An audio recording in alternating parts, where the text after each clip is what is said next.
Do you like that song by Nico B, Rips in Jeans? It's a really catchy tune. It's an earworm, I dare say. And the number of views it has just, I don't think is enough. I think it deserves more views. So I'm going to put it in the description. And if today you're feeling like the character in the Nico B song that nobody knows what it's like to be me, then grab that tin of beans and plop down on the couch for another episode of Life's Potluck Buffet only on YouTube. I'm John Paulus. Thanks for joining me. If you are enjoying Life's Potluck Buffet, please subscribe. And if you've already subscribed, thank you so much. It means a lot to me. And if you use a Brave browser, you can contribute basic attention tokens to Life's Potluck Buffet with John Paulus on YouTube. Thank you for your support, and thank you for listening. Yeah, the Nico B song is Rips in Jeans. Great song. A lot of people know it, and maybe you've come here because you were playing that FIFA World Cup video game. You know, it's a soccer game or a football game, depending on where you are. And you heard the song on the menu screen, and you just need to hear it. So you can go to the link in the description, and you can click on that, and you will hear Rips in Jeans by Nico B. And if you're playing international soccer video games, then you could probably play as France or Italy or maybe India as well. And those three modern day nation states have a lot to do with today's episode. In fact, they have a lot to do with Rips in Jeans. Well, let me explain. In English, to describe the fabric that blue jeans are made out of, we use the word denim. And what is denim? Well, denim is a fabric made of cotton that is woven in one of the three kind of main ways of weaving fabrics, and that way is called a twill. The other two are a plain weave and a satin, and those aren't really important for today. But the twill is, the word twill has to do with the same root. Well, the beginning of it has to do with the same root as the word twin or the word two, TWO, the number two. And that's because twill is it means two threads. And twill has a distinctive diagonal pattern. So if you're looking at your jeans right now, if you're sitting on the couch, you got your tin of beans or can of beans, if you're in the United States, and you've got the jeans on and they're ripped, which will be handy because we'll be able to explain a little bit more easily what's going on there with the weave in a second. But notice that the jeans look like they have diagonal threads. The threads aren't actually diagonal. It's the way the weave works, and it makes it look like there are these kind of diagonal lines of thread going through the jean. And the jeans are especially noticeable in this regard because denim has one of the threads. There's a horizontal thread and a vertical thread. It's nothing's diagonal here. It just looks like it. But one of the threads is white and the other one is dyed traditionally with an indigo, a plant dye that is blue. And now we use mostly synthetic dyes. Although, if you want the most expensive pair of jeans in the world, there's a really good video about that too. There's a company in Japan that hand dyes the thread, and it's very expensive compared to the synthetic dye to use the plant, the indigo plant.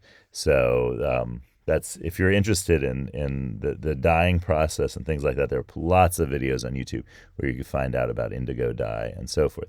But so one of those threads that you see in your jeans there is blue, and the other one is white. And the way that they're woven together in a twill is that they're basically stepped. So they're kind of like when the threads are woven between, when one is woven in between the other, it skips a step so that it creates this pattern that's a step pattern. And so you can see that like that will cause a diagonal, even though one thread is straight up and one thread is right across, horizontal. The pattern that they form because of the step and the kind of skipping of a step in each like kind of row. That's why they create a diagonal appearance, and even though the threads are going up and down. It's just that's the illusion. So if you looked really, really, really close, you could see that, in fact, what it looks like is a pattern where there might be, say, for example, like a white thread going across, and then the next one is like slightly higher, like a step, like a staircase. And that's, if you look really close, you'll see that. And that's how that appearance of this is a diagonal line comes about. And so that's what, whenever you see that on a pair of pants, that's going to be a twill. And that's what you'll see it in descriptions when you occasionally look. If you do a deep dive on any clothing store or clothing website that you go to, you'll start to see the word twill appear. And when twill appears, that diagonal pattern is going to be a dead giveaway that this is a twill weave. Now, denim is a twill weave, and as I said, it has the two different colors of thread, so that's why it's very clear, and it's also a very tough weave. So those rips in the jeans, it's that's why it's not so easy. Denim is a really very tough fabric. Now here's where the whole France idea comes in. Remember, we were talking about World Cup soccer and different teams, and so here's where France comes in.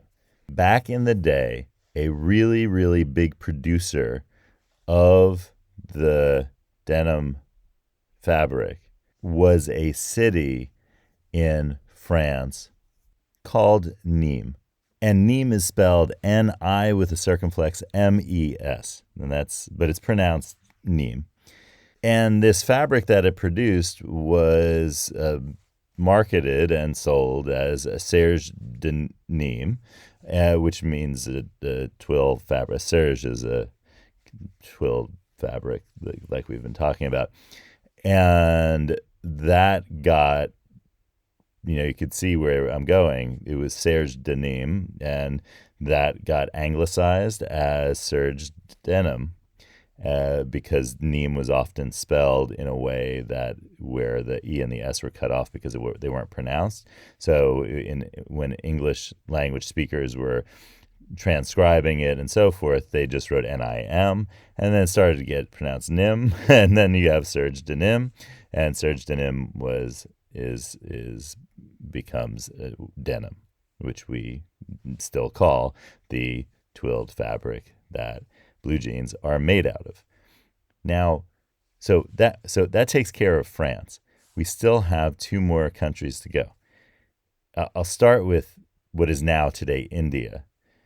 The word dungaree, which is used in certain parts of the world for jeans, is likely from a port town in the area of Mumbai, in what is today India, and that port town is called Dongri.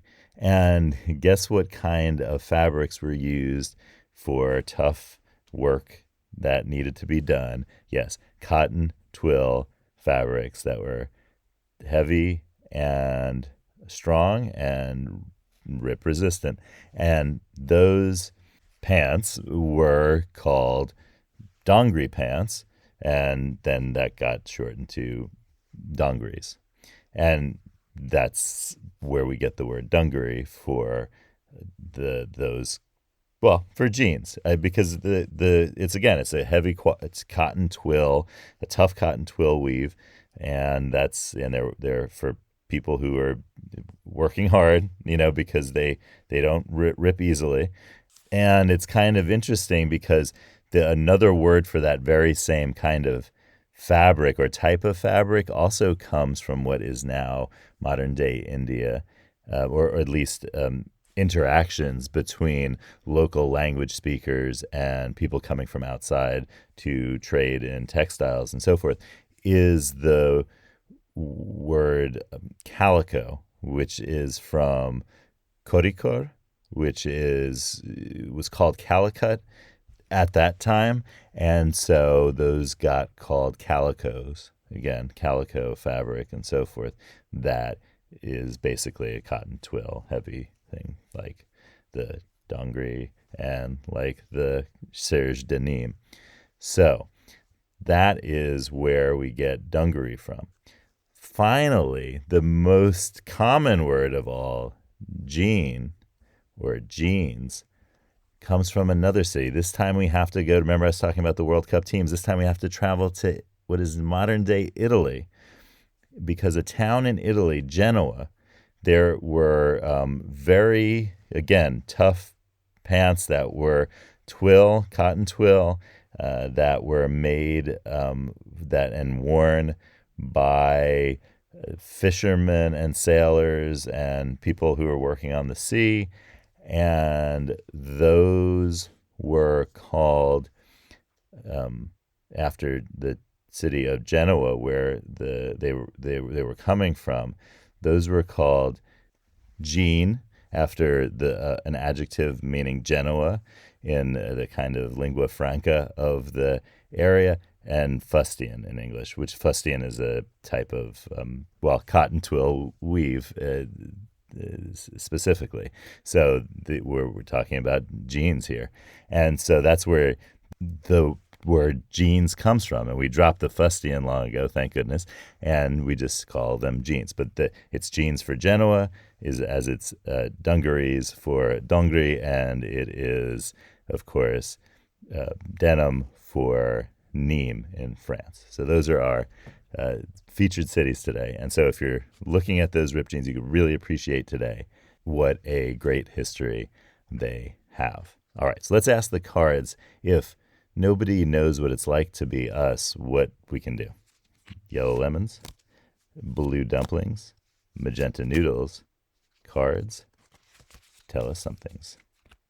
I should have said indigo dumplings. All right, here we go. Oh, it's a wild card. It's a bowl. It's the third wild card. It says, say what you would like to have in this bowl. There's a picture of a bowl right there. It can be anything. Now say why you chose what you did and who or what can make it appear. So if it has to do with that tin of beans, it doesn't need to be beans. It can be anything in this bowl, but whatever you want to appear, picture it in that bowl, even if it's ridiculous, and think about why you thought about that thing and who or what can make it appear. Have a great day, and I'll see you next time on Life's Potluck Buffet.